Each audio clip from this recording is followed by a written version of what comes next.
In today's video, we're checking out the Gretsch G5622 Electromatic center block electric guitar in what they call Georgia Green. Let's see how it sounds.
Welcome back, folks. This is Shane. In today's video, we're checking out this Gretsch Electromatic G5622 in this cool Georgia green color. Let's take a look.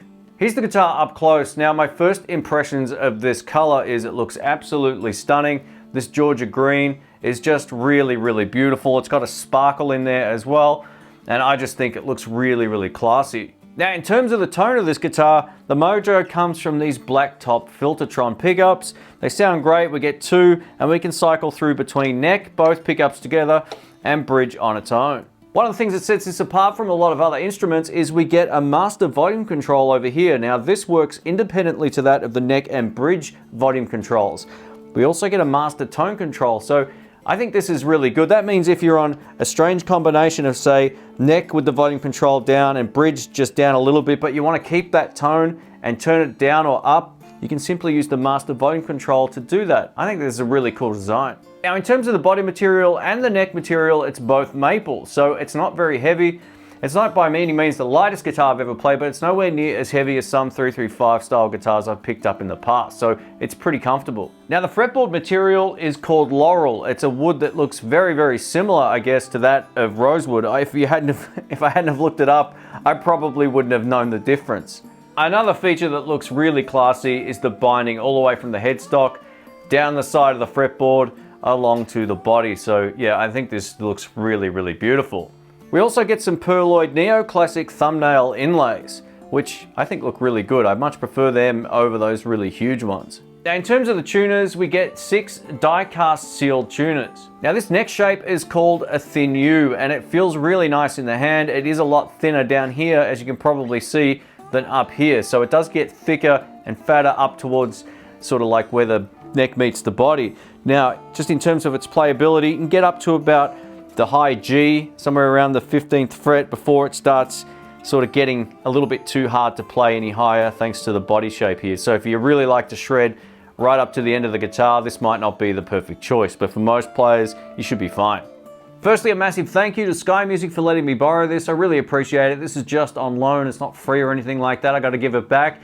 But if you want to find out more about this and you live in Australia, I'll leave links to Sky Music in the description below. If you live overseas, I'll leave some Thomann and Sweetwater links down there as well. They help support the channel at no extra cost to you. So Yeah, I'm dying to get into this. This is a really beautiful guitar.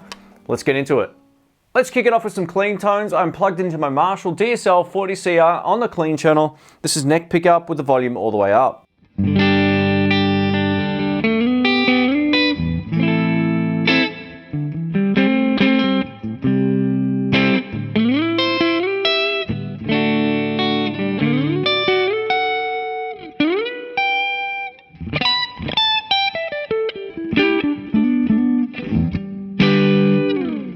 Beautiful.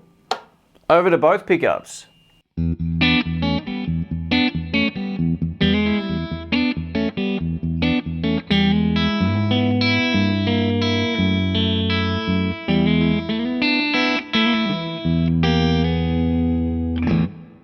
And over to bridge.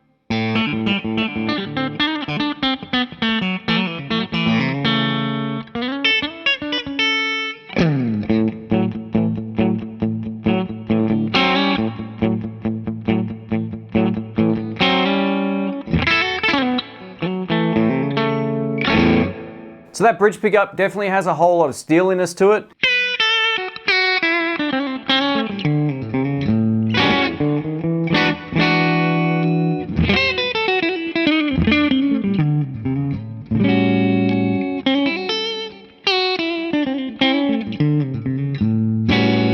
Beautiful. Let's try it with a little bit of dirt now, thanks to the higher gain channel on the Royal Flush Dual overdrive pedal. Still no other effects on bridge pickup.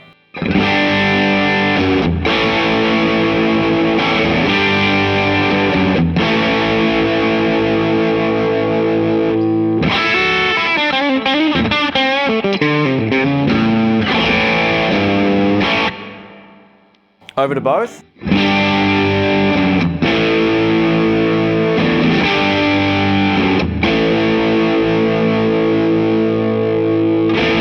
All right, and over to neck.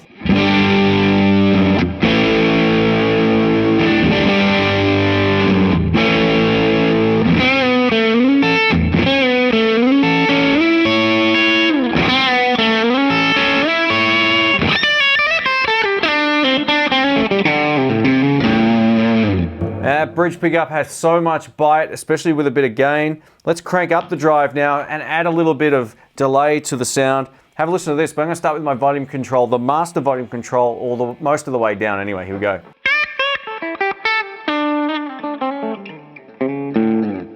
Now, that's with the volume down, so it cleans up beautifully and all the way up.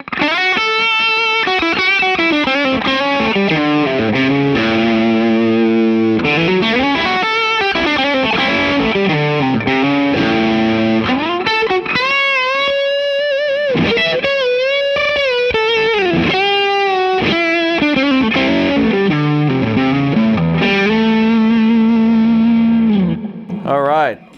Now, one of the best things to do on a dual pickup guitar when you can adjust each pickup's volume accordingly is to see how it goes with the neck pickup down a hair. I really like this, it brings in some clarity. So what I'll do to show you is with everything all the way up to begin with, here we go.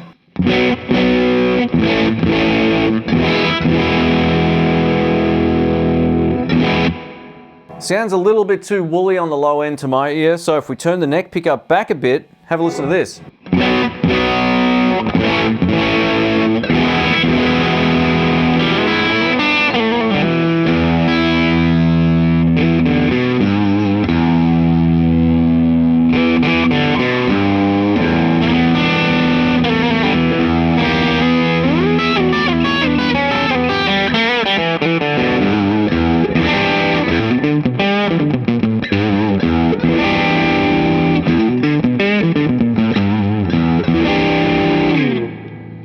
Now that's all personal choice, of course, but I much prefer it with a little bit more clarity, especially once you start incorporating the neck pickup. Now, it's no surprise these pickups have a lot of bite and snap on the high end, so what I'm going to show you now is how the tone control works on this guitar. So let's give this a shot. This with it all the way open, and I've stacked up the gain and a little bit of delay here as well.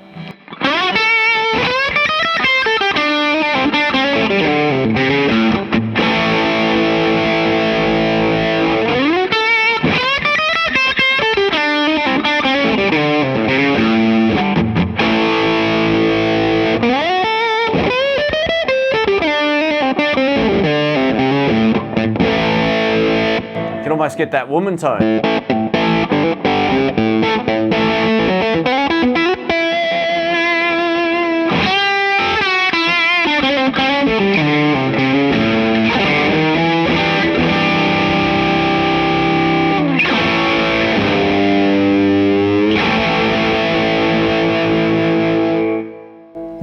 Having a master volume on a guitar. What a great idea. That rocks.